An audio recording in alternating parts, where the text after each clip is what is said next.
Hola, hoy vamos a aprender sobre la función de relación. Los animales podemos captar estímulos del medio exterior. Por ejemplo, cuando nos sirven nuestra comida, podemos oler y así saber si va a estar rico, si está mal logrado, etc. Así también los animales pueden ver a su presa o pueden escapar de su depredador. También el cantar de los pájaros puede atraer a otros o puede alejarlos, etc. Es decir, interactuamos con el medio exterior a través de un sistema nervioso. Vamos a aprender hoy los diferentes tipos de sistema nervioso, desde una medusa hasta el ser humano, pasando por el sistema nervioso de las lombrices de tierra, del pulpo, del ave, de los reptiles, etc. Mi nombre es Jesús Peña Medina. La helicomotivación. ¿Has visto alguna vez a un pájaro carpintero picotear un árbol? Sí, imagínate cada picotazo, el impacto que da ese pico contra la madera y cómo se debe remover ese cerebro. Imagínate, terminaría mareado y hasta lesionado. Pero, en su interior de su cráneo, este animalito tiene unas bolsas de aire que actúan como amortiguadores para que cada vez que el ave picotee no se lastime el cerebro. Qué importante es proteger el cerebro, ¿verdad? Porque ahí llega mucha información del medio exterior, lo que captamos con los ojos, con los oídos, con el olfato, etcétera, finalmente llega al cerebro para que desde allí, como parte del centro nervioso, se elaboren o se tomen decisiones. Por eso es tan importante que esta ave proteja ese órgano. Sistema nervioso. Vamos a describir los componentes de la coordinación nerviosa. En primer lugar está la neurona. La neurona es, como ven acá, es una célula. Es una célula altamente especializada. Es la unidad anatómica, funcional y estructural también del sistema nervioso. Las neuronas se conectan unas con otras y a esa conexión se llama sinapsis. También las neuronas se conectan o hacen sinapsis con células sobre las que van a tener efecto, por ejemplo una célula muscular. Si vemos acá la parte azul que tiene un núcleo, en este caso de color medio guinda, medio rojizo, eso se llama cuerpo de la célula. Ahí están los componentes de la célula y se llama cuerpo celular o soma con S, cuerpo o soma. De ahí salen unas prolongaciones cortas y muy numerosas. Se llaman dendritas. Sí, vemos ahí muchas dendritas, muchas dendritas. Y luego sale un axón largo que puede medir centímetros e incluso metros en algunos animales. El axón lleva la información. Las dendritas reciben información, impulsos nerviosos, que luego serán procesados en el soma o cuerpo de la neurona. Desde aquí se conduce la información, el impulso nervioso para ser transmitido a otra neurona a través de sus dendritas o a una célula efectora. Por ejemplo, una célula muscular y estimularla así para que se pueda contraer. Además, otro componente de la coordinación nerviosa son los receptores. Los receptores pueden ser células o grupos de células o hasta órganos capaces de captar estímulos del medio ambiente y transformarlos en un impulso nervioso. Por ejemplo, en nuestro ojo está la retina. La retina tiene fotorreceptores, captan la luz y convierten esta luz en un impulso nervioso que viaja por el nervio óptico hasta llevar esta información al lóbulo occipital del cerebro. O sea, lleva la información del ojo, de la retina, a través del nervio óptico al cerebro, una parte específica del cerebro. Eso hacen los receptores como la retina, captan el estímulo y lo convierten en un impulso nervioso. Igual en el bulbo olfatorio hay células receptoras, quimiorreceptoras, porque captan sustancias químicas y convierten eso en un impulso nervioso y lo llevan luego ya los nervios hasta el lóbulo temporal del cerebro. A nuestro cerebro no llegan las sustancias químicas, lo que llega es el impulso nervioso. También existen o podemos clasificar a los receptores por su ubicación. Los o internos receptores están ubicados en las vísceras, en nuestros órganos internos, y captan modificaciones sufridas por ellas. Por ejemplo, podemos sentir dolores en algunos órganos, o también pueden detectar el paso de la comida, etc. Los propioceptores están ubicados en nuestro sistema locomotor, huesos, músculos, articulaciones, y pueden sentir la tensión de los tendones, y de esa manera pueden darnos una posición de nuestro cuerpo aunque no estemos viendo. A ver, imagínate ahorita en dónde están tus rodillas, en dónde están tus pies. Puedes calcular más o menos. Cuando tú juegas fútbol, no estás viendo tu pie y tus manos dónde están exactamente. Gracias a la propiocepción puedes saber calcular dónde está. Es porque tenemos propioceptores, receptores de propiocepción. Los extero o externos receptores están ubicados en la periferia, en la parte externa de nuestro cuerpo. Por ejemplo, en el oído, en el ojo, en la lengua, en la piel, en las fosas nasales.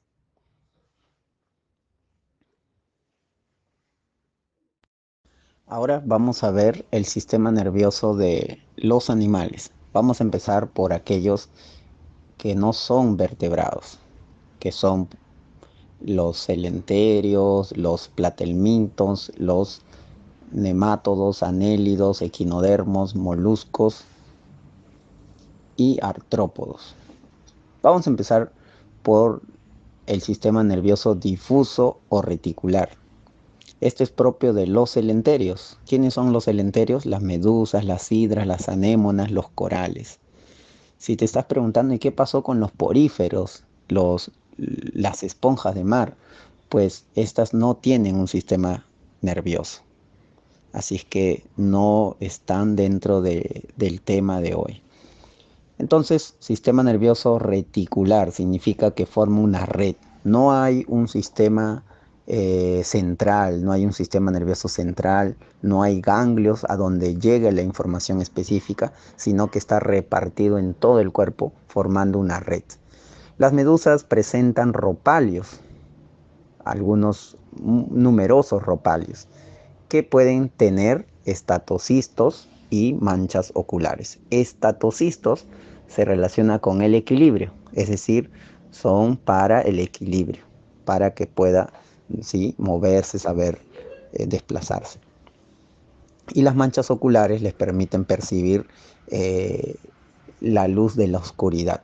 No le permite todavía formar imágenes, pero sí le permite en algunos casos diferenciar algunas cosas oscuras de algunas cosas claras.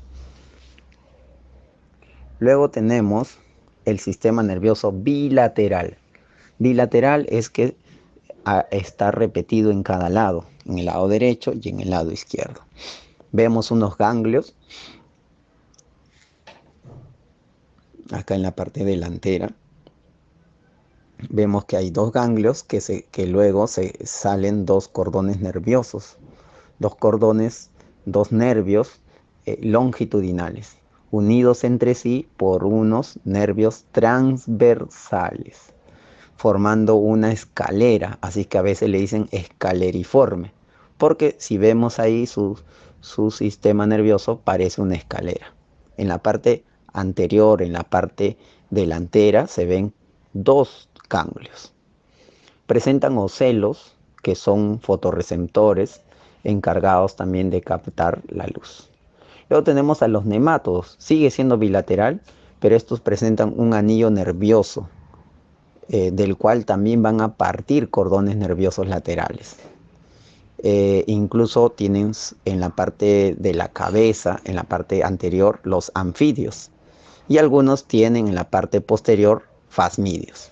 Tanto anfidios como fasmidios contienen quimiorreceptores, es decir, están involucrados en el olfato, en el sentido del olfato de estos animales. Los nemátodos son la triquina, la lombriz intestinal, la filaria, etc. Anélidos, los gusanos anillados. Estos presentan ganglios cerebroides, o sea, ya una especie de cerebro, que luego también tienen en cada anillo, pueden presentar estos ganglios cerebroides y comunicados entre sí por cordones nerviosos ventrales. Y como es bilateral, también tienen dos en cada anillo. Dos ganglios cerebroides en cada anillo, comunicados por estos cordones nerviosos longitudinales a lo largo de todo el cuerpo de este gusano. Los anélidos son la lombriz de tierra, el nereis, la sanguijuela, etc. Seguimos. Los moluscos. ¿Quiénes son moluscos? El caracol, el pulpo, la almeja, el choro, ¿verdad? En este caracolcito vamos a encontrar, por ejemplo, 3 pares, o sea, 6 ganglios, pero están impares. Los que vemos acá, 2 pares, se llaman ganglios cerebrales. Luego, 2 ganglios pedales, ¿no? En referencia al pie muscular que tiene, en forma de suela, el caracol. Y luego, ya más cerca donde está la concha, ¿no? Cubierto, tenemos a un par de ganglios viscerales. Entonces son 6 ganglios, ¿sí? El primer par se llama, repito, ganglio cerebroide, luego ganglio pedal y finalmente ganglios viscerales. También tienen un par de ojos con fotorreceptores, ¿sí? Eso que parecen como 2 antenitas, ahí están sus ojos. Y también tienen 2 tentáculos, ¿sí? Táctiles, que tienen mecanorreceptores, es decir, para el sentido del tacto. Estos también tienen el sentido del olfato y tienen ojos compuestos o ojos complejos. Artrópodos. ¿Quiénes son artrópodos? Las arañas, los insectos, los crustáceos. Estos presentan ganglios dorsales también en pares, encima de la boca, y también se comunican por cordones nerviosos ventrales.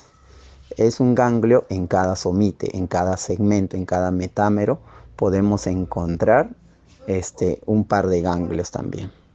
Los órganos de los sentidos constituidos por antenas y pelos sensitivos, táctiles y receptores químicos. Tienen ojos simples y en algunos casos tienen simples y compuestos. Órganos auditivos, estatocistos para el equilibrio en el caso de los crustáceos. Acuérdate que los crustáceos, la mayoría de los crustáceos son acuáticos. Y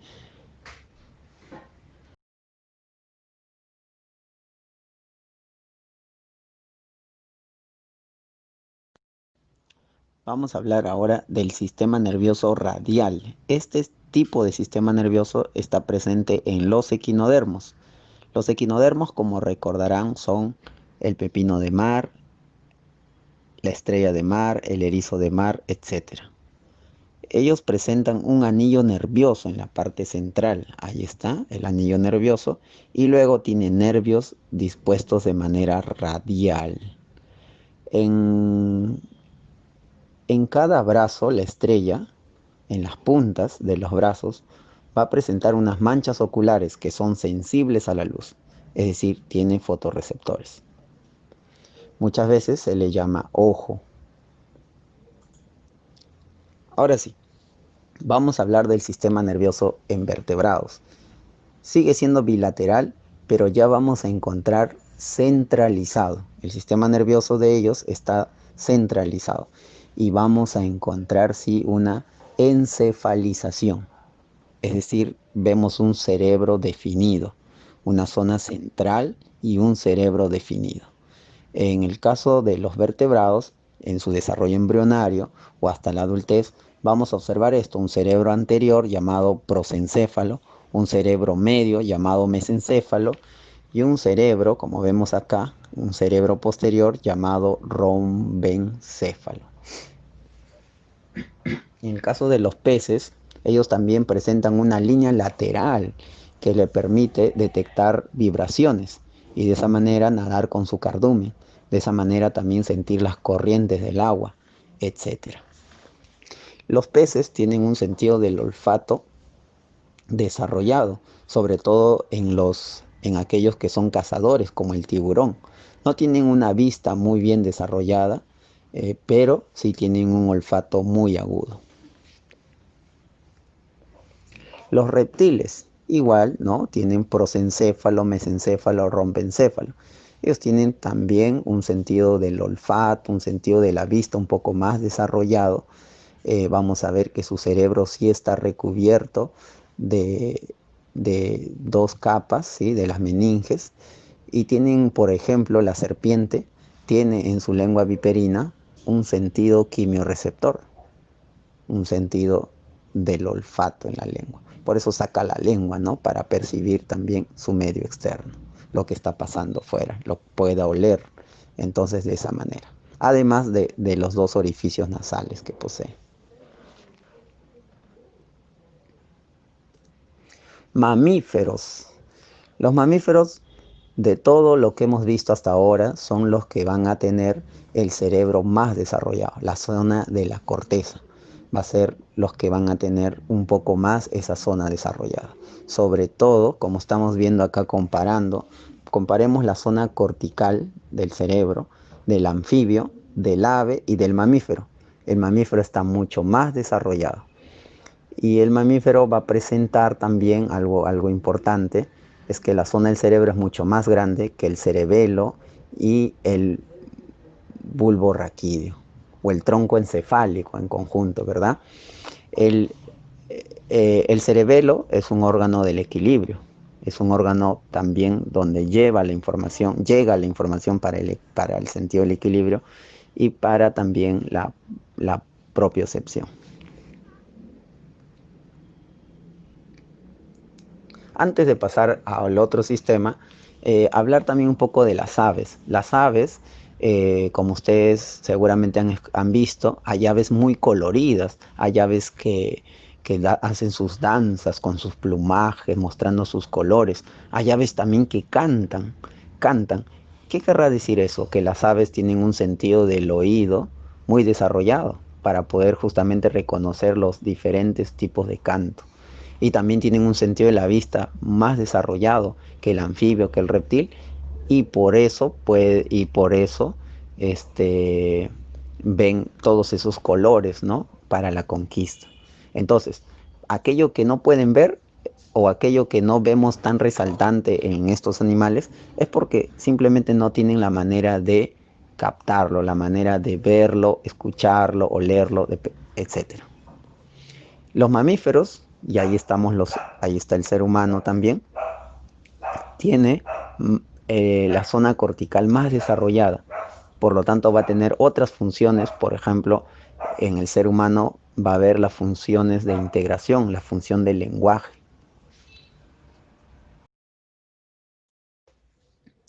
Bien, ya que hemos visto el sistema nervioso, cómo controla y cómo recibe información del mundo exterior e interior, ahora vamos a ver el sistema endocrino, que también participa en la coordinación del funcionamiento de todo el organismo. La diferencia es que el sistema nervioso lo hace de manera rápida, inmediata. Por ejemplo, ahorita yo estoy generando un sonido que luego llega a ti en formas de ondas mecánicas que tocan tu oído, hacen vibrar tu tímpano, luego eso, los huesitos que tenemos ahí, finalmente la cóclea como un caracolcito, y ahí hay sensores o receptores que convierten esas ondas mecánicas, ese estímulo, en un impulso nervioso que viaja hasta tu cerebro. Finalmente puedes escuchar y mira lo rápido que es, ¿sí? Entonces el sistema nervioso es muy rápido. El sistema endocrino también funciona regulando el funcionamiento, valga la redundancia, de todo el organismo, pero lo hace de manera más lenta y su efecto también es más prolongado. A la edad que tienen ustedes, por ejemplo, hay una gran cantidad de secreciones de hormonas como la testosterona, el estrógeno, la progesterona. Son esas las hormonas que son responsables de esos cambios que están ocurriendo quizás desde el año pasado o este año, como el cambio de la voz, el ensanchamiento de la espalda, la barba, el vello púbico, el crecimiento de los genitales en los varones. Y en las mujeres el crecimiento de los senos, el ensanchamiento de las caderas, la formación del endometrio, una capa interna del útero, que justamente cada mes se desprende, y eso es lo que llaman menstruación. Y eso todo regulado por las hormonas. Sí, estas hormonas son las responsables. No solo de esas funciones, sino de muchas más. Entonces, ¿qué es el sistema endocrino? Es un conjunto de glándulas que secretan, que secretan hormonas. Estas hormonas son secretadas, liberadas a la sangre. Y es por la sangre por donde es transportado hasta llegar a su órgano blanco. La hormona es como un mensajero químico. Es secretado por una célula, un grupo de células, y va a viajar por la sangre hasta llegar a su órgano blanco. ¿Cómo es eso? Vamos a imaginar que María le manda un mensaje de WhatsApp a su hijo Juan, María a Juan, y le dice, cómprame 10 panes. ¿Sí? Le manda un mensaje temprano, Juan es obediente, va y compra el pan. Entonces, en este caso, para que se entienda, la glándula endocrina, o sea, quien produce el mensaje sería María, la mamá de Juan. María sería la glándula endocrina. El WhatsApp sería el mensaje, porque está llevando una información. La información dice en este ejemplo, compra pan. Y Juan, que es el hijo que recibe el mensaje y ejecuta la orden, es el órgano blanco, es el órgano diana, es quien recibe el mensaje y ejecuta. Así funciona el sistema endocrino. Cada una de estas glándulas que estamos viendo acá, el hipotálamo, la pituitaria, el timo, la tiroides, paratiroides, páncreas, suprarrenales, etcétera, segregan diferentes hormonas. Cada hormona tiene un mensaje. Cada hormona va a estimular, generalmente es de estímulo, estimula alguna cosa. Por ejemplo, contracción del útero, crecimiento de huesos, reabsorción de agua a nivel de los riñones, etcétera. Y vemos acá que tanto varones como mujeres tienen las mismas glándulas endocrinas, a excepción de que en los varones estarán 2 testículos y en las mujeres 2 ovarios. Bien, entonces vamos a ver algunas glándulas, las hormonas que producen y las funciones que realizan estas hormonas. La tiroides, por ejemplo, produce la hormona tiroxina y otras hormonas más, como la calcitonina. La tiroxina regula el metabolismo de las células. El páncreas produce, entre otras, produce 2 hormonas antagónicas, es decir, su efecto se oponen, la insulina y el glucagón. La insulina reduce el nivel de glucosa en la sangre, mientras que el glucagón aumenta el nivel de glucosa en la sangre. Por eso decía que son antagónicas. En una persona diabética, por ejemplo, hay un tipo en el que es porque el páncreas produce poca insulina. Entonces, cuando esta persona come arroz, papa, harinas, el nivel de glucosa en su sangre se eleva. Eso es normal. El problema es que luego no se puede reducir porque produce poca insulina. Entonces eso se constituye un problema. Se llama hiperglicemia, cuando el nivel de glucosa está muy alto. Los ovarios y testículos se llaman también gónadas. Los ovarios tienen las mujeres y las hormonas que producen son el estrógeno, la progesterona. Ambos regulan el ciclo menstrual y la aparición de caracteres sexuales secundarios propios de la mujer. Por ejemplo, crecimiento de los senos, ensanchamiento de las caderas, crecimiento de vello púbico, etc. Los testículos, las gónadas masculinas, producen la hormona testosterona. Esta hormona estimula la producción de espermatozoides y la aparición de caracteres sexuales secundarios propios de los varones. Por ejemplo, el cambio de voz, el ensanchamiento de la espalda, crecimiento de los genitales, crecimiento del vello púbico, etc. Suprarrenales. Las suprarrenales se llaman así porque están ubicados encima de los riñones. Las hormonas que produce son la adrenalina, el cortisol. La adrenalina se segrega en situaciones de estrés, situaciones de miedo, de emergencia. Por ejemplo, tú puedes estar cansado, con sueño, pero frente a una situación de miedo, las suprarrenales liberan la adrenalina y esta va a desencadenar la liberación de azúcar para que tus músculos puedan actuar de manera inmediata, puedas dar un golpe, puedas cargar algo que normalmente no podrías cargar o puedas correr como nunca en tu vida o dar un salto de 1 metro, 2 metros para salvarte de una mordida o salvarte de un accidente automovilístico, etcétera. La cortisol, esta hormona regula el metabolismo de proteínas, de glúcidos. El- la acumulación de cortisol genera también el estrés, el llamado estrés. Hipófisis. La hipófisis, llamada también glándula maestra, está ubicada en la parte superior, cerca al cerebro. Produce la hormona de crecimiento. La hormona de crecimiento regula el crecimiento del organismo. En el caso del ser humano, regula el crecimiento de huesos, de músculos, etcétera. Entonces, cada glándula es como, en el ejemplo que les di, como la mamá de Juan, María. Y cada hormona es como el WhatsApp. Cada hormona tiene un mensaje diferente. Por eso decía que las hormonas son los mensajeros químicos. Bien, ahora vamos a hacer la helicopráctica.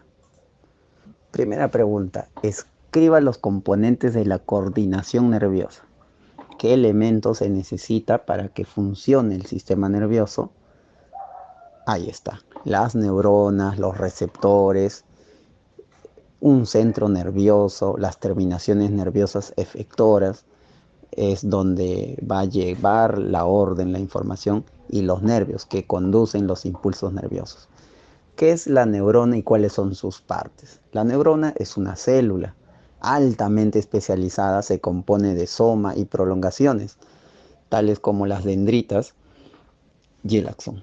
Entre los animales que presentan cefalización con alto grado evolutivo, tenemos a los vertebrados, claro, muy bien. Escribe la función de las siguientes hormonas. La prolactina suena a lactina, a leche, ¿verdad? Sí, la hormona prolactina estimula la producción de leche, estimula la maduración, el crecimiento de las glándulas mamarias cuando la mujer está embarazada.